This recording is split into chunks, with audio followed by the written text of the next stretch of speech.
Subtropical Storm Nicole expected to become a hurricane near Florida.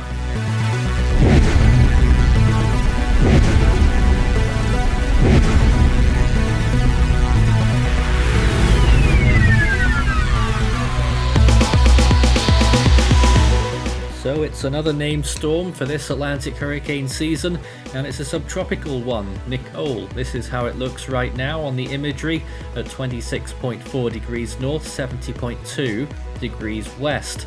Quite bare on that imagery there, but it is headed towards the northern Bahamas and towards Florida. At the moment, 45 mile per hour winds with a pressure of 1002 millibars, moving west-northwest at 12 miles per hour. It's expected to turn tropical in the next couple of days as it draws nearer to the coast of the United States and the northern Bahamas. It's expected to arrive on Wednesday. Here it is displayed on the map right now, with its wind field extremely large on the eastern side, particularly northeastern side as well, 240 nautical miles out in those directions. And taking a look at the distances and hurricane watches that are currently in effect, by the way, for the northwestern Bahamas and the east coast of Florida. It's 424 miles from Great Abaco, 456 from Nassau, 607 from West Palm Beach, 620 from Miami, and 757 from Tampa.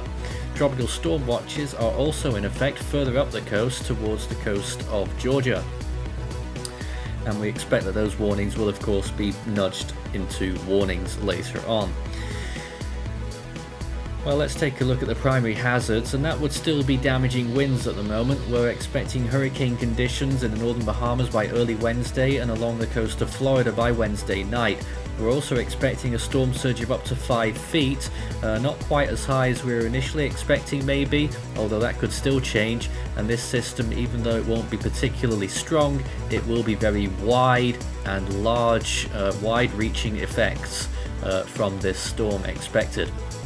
Let's take a look through the forecast then over the next few days. This is the windfield forecast, and you see how it really blows up on the northern quadrants into Wednesday, moving into Florida there, and then into the Gulf of Mexico, and then off towards the northeast, rounding that corner through the Florida Bend region, and then out towards the northeast, becoming a powerful extratropical cyclone by the time we get to the weekend as it shoots off along the coast of the United States.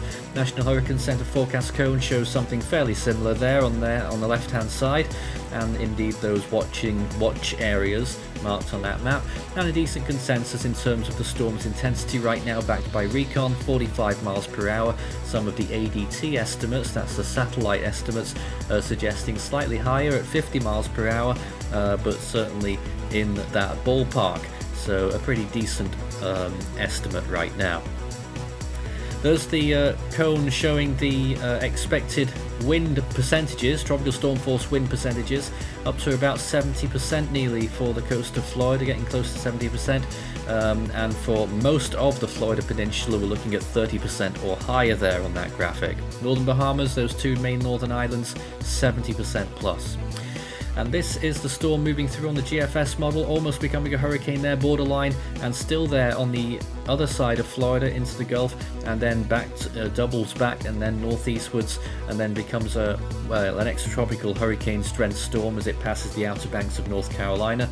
There it is again. Watch that procession, very potentially erratic track as it moves through, probably making landfall near Jupiter, moving over Lake Okeechobee, then exiting south of Tampa Bay, and then out over the Gulf. So that's what we're expecting on the GFS model so far. This is an indication of the reflectivity, give you a little idea on what type of rain rates we might be looking at, and it could get quite high in some portions of Florida there. You know, see that winter weather system moving off further north in the northern United States sort of ties in with this storm as it leaves. And watch again, and we'll mark out the track this time, showing where the center of the storm is passing through that loop. And there you can see moving through there Florida, and then it starts to take that sharp turn northwards, stalls a little bit, and then off it goes northeastwards through Jacksonville possibly, and then off towards Atlantic Canada by Sunday.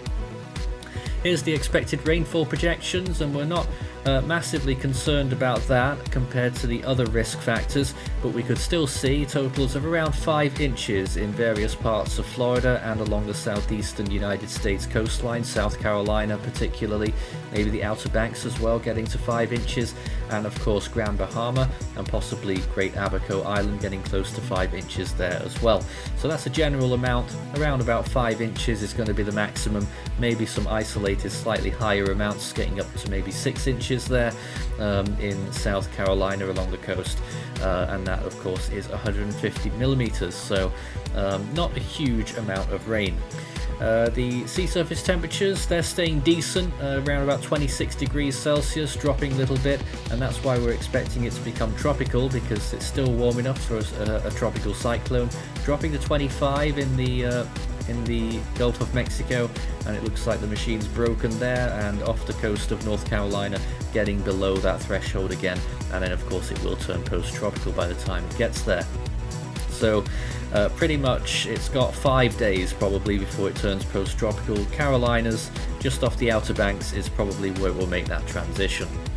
Let's check the latest satellite imagery. This is what it's looking like right now. It's got good rotation, so you can tell that the winds are there, circulating all around the center of the storm. ASCAP missed the center of it earlier on, unfortunately, but we did get recon, of course, getting SFMR readings of around 40 knots, which is 45 miles per hour, of course. That's what it looks like there. A little bits of convection on the northern side, and on the southern side it's stacked quite interestingly there. Very little going on the east and western side, and it sort of looks like a carcass of a storm, really.